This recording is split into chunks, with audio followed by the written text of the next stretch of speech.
Le dernier rempart par Isaiah Kai.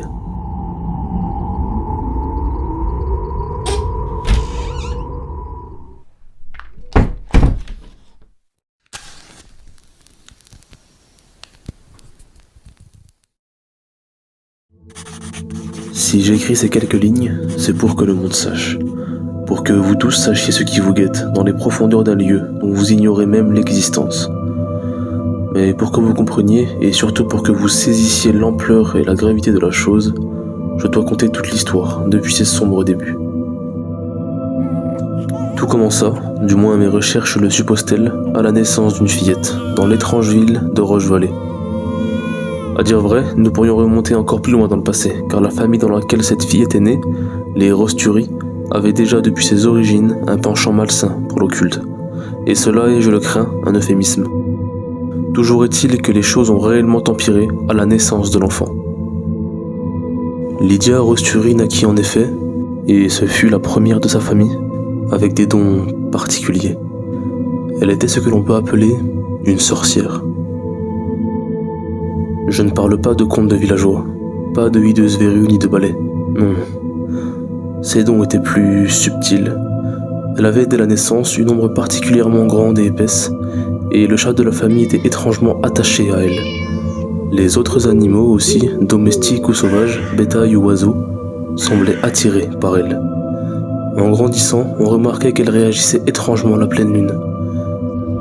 Elle entendait des voix aussi et semblait voir des choses que nul autre ne voyait, même au sein d'une famille si, disons-le, dérangée.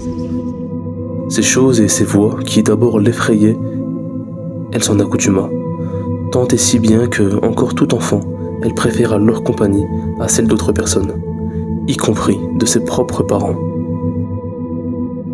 Après cela, ce fut à son tour d'effrayer les autres. D'abord ses parents, mais aussi les voisins, des visiteurs occasionnels et surtout les autres enfants. Rapidement, elle devint objet de crainte mais aussi de respect, non seulement pour la maison Rostury, mais également pour les autres habitants de l'étrange cité de Roche-Vallée. Comme je l'ai dit plus tôt, les Rostury étaient une famille très singulière. Ils pratiquaient depuis toujours, du moins mes recherches n'ont pas permis de remonter suffisamment loin pour que je sache depuis quand exactement, des rites étranges et des sabbats impies. Ils vouaient en effet des cultes à des êtres apparemment très anciens. Leur attachement à ces rites et leur amour, si l'on peut appeler ça ainsi, pour les entités qu'ils vénéraient, ont apporté chez eux un certain dégoût pour le reste. Ceux qu'ils considéraient comme des profanes, qui ne s'adonnaient pas aux mêmes activités nocturnes qu'eux. Ils étaient donc fermés aux autres. Au fil des générations, à force de mariages incestueux, le sang s'est inévitablement flétri. J'entends par là que des décennies d'accouplement consanguin ont amené à une dégénérescence du sang. Une dégénérescence telle que la lignée des Rostury ne comptait presque que des individus laids et aux facultés intellectuelles pour certains très limitées. J'ai d'ailleurs pu retrouver de vieux portraits parmi les membres les plus fortunés de la famille. Et je regrette presque ces images qui ne disparaîtront jamais. Ce grand regard noir et vicieux, avec ses iris presque inexistantes, ce nez au contraire si petit, au milieu de ses joues creuses et blanches, ce visage dégageait quelque chose d'étrange, de mauvais, même à travers les âges. Mais Lydia, elle, était contre toute attente une enfant particulièrement jolie. Elle devint par la suite une femme très séduisante, et de ce fait, le fantasme de beaucoup d'hommes. Elle épousa finalement un certain William Tsiney, et c'est là que tout bascula. William était en fait le fils de Lord Tsiney, seigneur de Roche-Vallée. Lydia acquit ainsi un pouvoir qu'il aurait mieux fallu pour tous qu'elle n'ait jamais.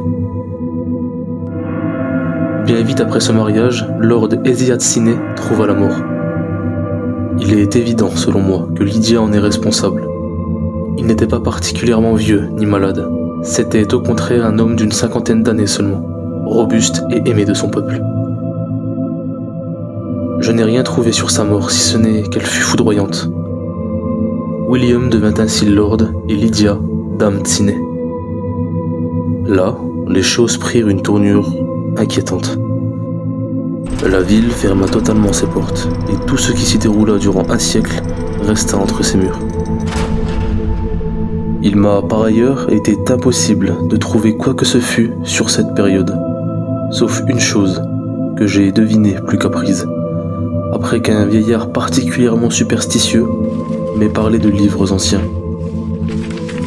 Je pense que si Lydia a épousé William, c'était non seulement pour accéder au pouvoir, mais aussi pour pouvoir aller librement dans la vieille bibliothèque du palais.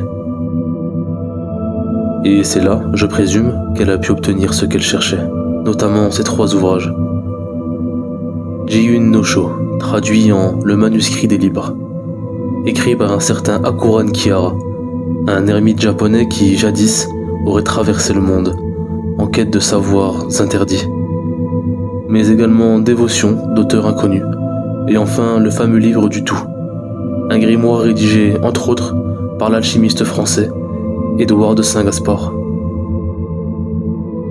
Après l'acquisition de ces livres, Lydia avait réuni tout ce qui lui était nécessaire, savoir et influence, pour mettre en œuvre ses plans. Le manuscrit des livres lui permit, entre autres, de trouver l'endroit qu'elle cherchait. Une île, jusque-là oubliée, dont je tairai la localisation. Avec les fidèles qu'elle avait amassés, elle prit la mer pour se rendre sur l'île d'Oni. Là, elle comptait s'établir, libre de pratiquer à sa guise ses plus noirs rituels. Mais Lydia avait un plus grand projet. Plus que tout, elle voulait ouvrir les portes de ce monde à son maître. Une chose, une présence qui foulait cette terre depuis ses origines, et qui, peut-être, existait même avant le temps. Cette divinité, ce démon, ou quelle que soit cette chose, je ne peux écrire son nom. Je l'ai entendu une fois seulement, mais il m'est impossible de l'écrire, ni même de le prononcer. Je doute d'ailleurs qu'il puisse être écrit quelque part, ni dans l'ouvrage Dévotion, ni nulle part ailleurs. Ce nom ne peut exister sur papier, j'en ai la certitude. Et quand bien même il le pourrait, il n'existe à ma connaissance aucun alphabet répertorié qui puisse retranscrire ce nom. Comment Lydia l'a-t-elle appris ? Je l'ignore. Peut-être lui a-t-il été révélé lors d'une de ces transes de pleine lune, ou lors d'une nuit de Walpurgis ou d'Halloween. Toujours est-il qu'un détail pouvait encore l'empêcher de réaliser ses plans. L'île d'Oni était déjà habitée. Elle appartenait en fait à un clan très ancien, les Aries. Eux-mêmes pratiquaient d'étranges magies et connaissaient bien sûr tous les secrets de leur île. Et ce, bien avant la naissance de ce fameux Hakuran Kihara, qui les visita. Mais leur magie n'était pas purement malsaine, comme l'était celle de Lydia. Les entités que les Aries vénéraient étaient certes au-delà du bien et du mal, mais leur culte n'était ni sanglant, ni ne demandait de sacrifices humains. Le roi de l'île, à l'époque, Mars Aries, apprit les desseins de Lydia et mit tout en œuvre pour l'empêcher d'y parvenir. Une guerre éclata alors entre les deux camps. Elle dura 13 jours et engendra de nombreuses morts, uniquement dans le camp de Lydia.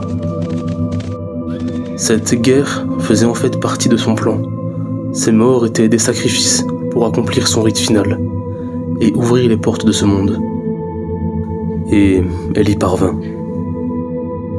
Elle procéda à la faveur de la nuit. Comment réussit-elle à rejoindre la cave du palais ? Je l'ignore.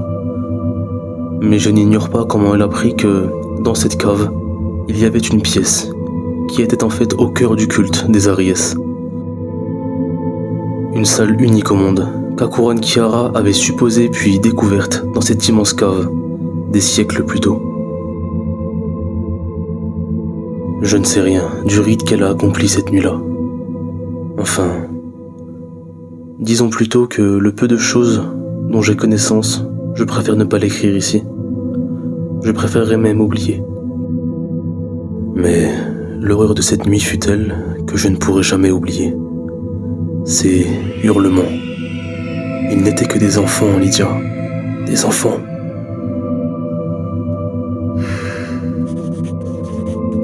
Je m'appelle Valaris Ariès. Et si j'écris ces quelques lignes, c'est en rédemption. Ma rédemption pour le monde. Jusqu'ici, la honte m'a empêché de dire toute la vérité. Mais il le faut. Je sais comment Lydia a pu accéder à cette cave. J'ai moi-même commis le crime de la faire entrer, tout comme j'ai commis celui de l'aimer. Je ne sais pas exactement ce qui a eu lieu dans les entrailles du château, car mes souvenirs de cette nuit sont étrangement vagues et brumeux. Je ne cherche pas à justifier mes actes, mais je pense sincèrement que je n'étais pas totalement conscient cette nuit-là. Et à la vérité, j'en suis bien heureux. Les quelques souvenirs et images que j'ai en mémoire me poussent à penser que si j'avais possédé la totalité de mes esprits à cet instant, j'aurais certainement perdu la raison. Lydia a échoué à faire venir l'être impie qu'elle vénère. Mais son rituel innommable lui a malgré tout permis d'ouvrir une voie vers ce monde. Et d'autres créatures ont pu la suivre. Je n'en suis pas certain, car réalité et fantasmagorie se mêlent dans le brouillard de mon esprit. Mais il me semble avoir aperçu ces choses dans le chaos qui régnait cette nuit-là. Réel ou non, tout mon être me hurlait que ces choses n'étaient pas de ce monde. Avant même de les voir, j'en tremble encore. Ces choses n'étaient pas normales. Elles n'avaient pas le droit d'être là. Il est totalement inconcevable qu'elles puissent appartenir à la même réalité que nous. Je ne sais comment, mais j'ai pu comprendre une chose. Ma peur à cet instant, une peur véritable, bien supérieure à celle d'une proie face à un prédateur, n'était pas due à ces démons. Je sentais une présence plus grande que tout, qui pesait sur des sens que j'ignorais posséder jusque-là. Une présence colossale qui voulait entrer. Mais quelque chose, ou plutôt quelqu'un, l'en empêchait. Je percevais son désir de franchir la barrière des mondes, et sa colère de ne pas y parvenir. Je n'ose imaginer ce qu'il serait advenu si elle avait réussi à entrer. Mais mon père, Mars Ariès, et ma mère, Kara Ariès, ont sacrifié leur vie pour interdire à cette chose de venir en ce monde. La lune était pourpre cette nuit-là, et la cave fut scellée. Lydia, elle, trop affaiblie après son rituel, ne put s'enfuir à temps. Aujourd'hui encore, elle est enfermée en bas, avec les créatures qu'elle a fait venir.